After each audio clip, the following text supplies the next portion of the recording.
अस्सलाम वालेकुम फ्रेंड्स। तो क्या हाल है, खैरियत से हैं आप? तो फ्रेंड्स, आज हमारे पास ये आया है लैपटॉप। तो हम इसे खोल लेते हैं। इसे खोलने के बाद ये आ गया लैपटॉप और इसका चार्जर ये आ गया। तो ये डेल का लैपटॉप है, कोई सा भी हो, हमें इससे क्या, हमने तो बस इसका प्रॉब्लम चेक करना है। तो डेल का लैपटॉप है हमारे पास और 14 इंच डिस्प्ले है इसका भाई। हमने ये चेक करना है कि ये हमारे को कह रहे हैं कि यार ये ऑन नहीं हो रहा, प्रॉब्लम कर रहा है। तो ये ऑन तो हो रहा है। ऑन होने का मतलब इनका ये होगा कि ये ऑपरेटिंग सिस्टम वगैरह नहीं आ रहा। अच्छा, तो ये ऑन हो रहा है। ऑन होने के बाद डेल का लोगो शो करा रहा है और डेल का लोगो शो करा के बाद ये कह रहा है इंटेल बूट है, इंटेलाइज लिंक, और ये बात कर रहा है तो कह रहा है no boot device found, press any key to reboot. तो ऐसी सूरत है, ये ऑप्शन आ रहा है नो बूट डिवाइस फाउंड। तो ये तो हमारी हार्ड डिस्क खराब हो चुकी होती है, चाहे एनवीएमई लगी हो, चाहे एसएसडी लगी हो, या चाहे मीडिया वाली हार्ड ड्राइव लगी हो, नो प्रॉब्लम।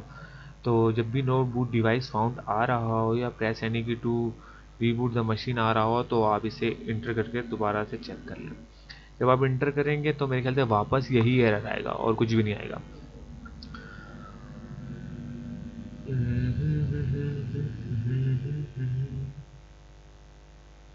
तो वापस वही एरर आ रहा है। वापस वही एरर आ रहा है। वापस यही एरर आ रहा है। Media testing failure, check cable, no boot device found, press any key to reboot machine.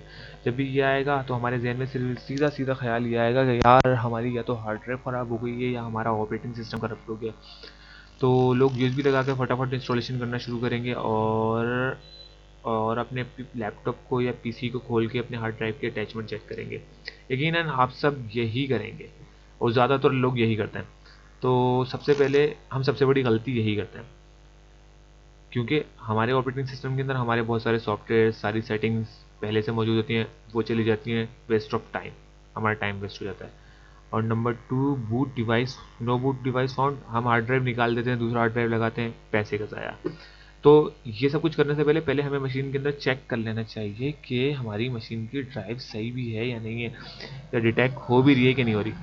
तो हर मशीन की कोई ना कोई बूट की होती है। जैसे डेल की मशीन, डेल के जितने भी ब्रांड हैं उनकी बूट की इन्होंने F12 रखी हुई है, इंटरनल एचडीडी लिखा हुआ है लेगेसी बूट के ऊपर, और विंडो बूट मैनेजर लिखा हुआ है, और लिखा हुआ है UEFI हार्ड ड्राइव पार्टीशन 1।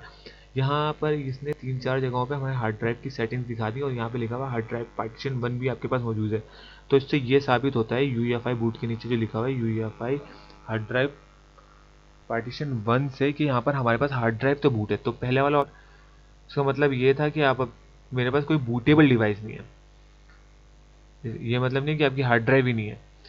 तो हमने UEFI हार्ड ड्राइव पे या विंडोज़ बूट मैनेजर पे या इसके ऊपर 1 बाय 1 लगा के चेक कर लेना है। तो internal HDD on board device, क्योंकि ये लैपटॉप लेटेस्ट है तो इसमें लेटेस्ट UEFI बूट के ऊपर विंडोज़ या कुछ हुआ हुआ होगा। हम 1 बाय 1 चेक कर लेते हैं।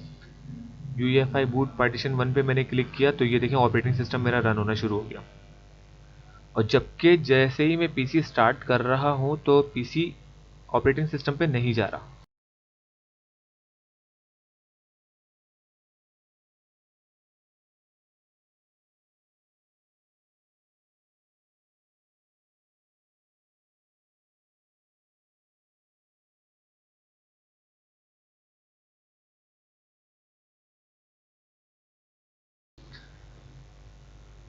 तो यहाँ तक कंप्लीट हो गया, हमारी हार्ड डिस्क भी सही है और हमारा ऑपरेटिंग भी सही है।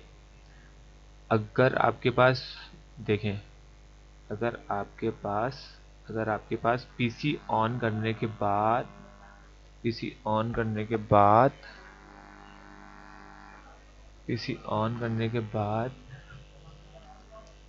ये ऑप्शन आए कि नो बूट डिवाइस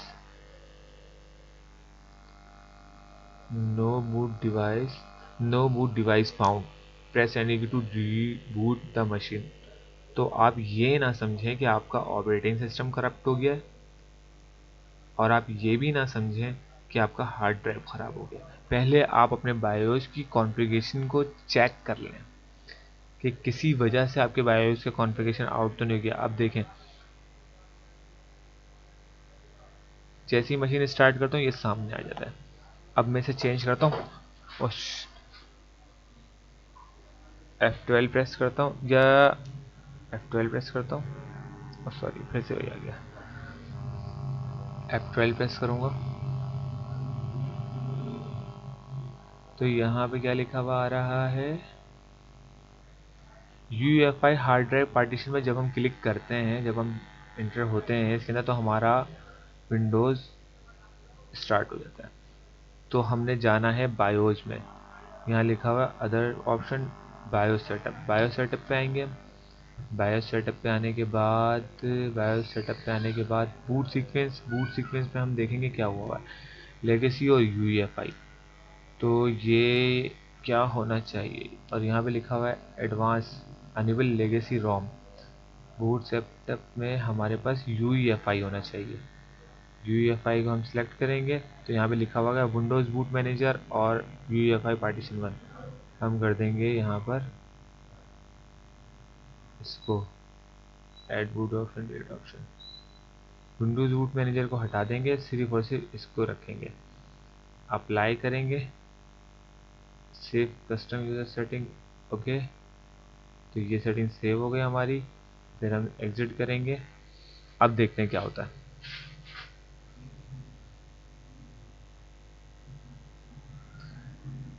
लैपटॉप हमारा ऑन होगा, नो बूट डिवाइस शो कराया, तो ये हमारी सेटिंग सही नहीं है। और अगर डायरेक्ट ऑपरेटिंग सिस्टम पे चला गया तो हमारी सेटिंग सेट हो गई। देखें ये UEFI पे ऑपरेटिंग सिस्टम हुआ था और ये लेगेसी से बूट हो रहा था, यानी MBR पार्टीशन पे जा रहा था। तो इसी वजह से ये कह रहा था कि भाई मेरे पास कोई बूटेबल डिवाइस मौजूद नहीं है एंड मेरे को कोई ना कोई ड्राइव दें बूटेबल, और मेरे पास कोई ऑपरेटिंग सिस्टम भी मौजूद नहीं। तो गाइस बहुत बहुत शुक्रिया मुकम्मल वीडियो देखने के लिए। अल्लाह हाफिज़।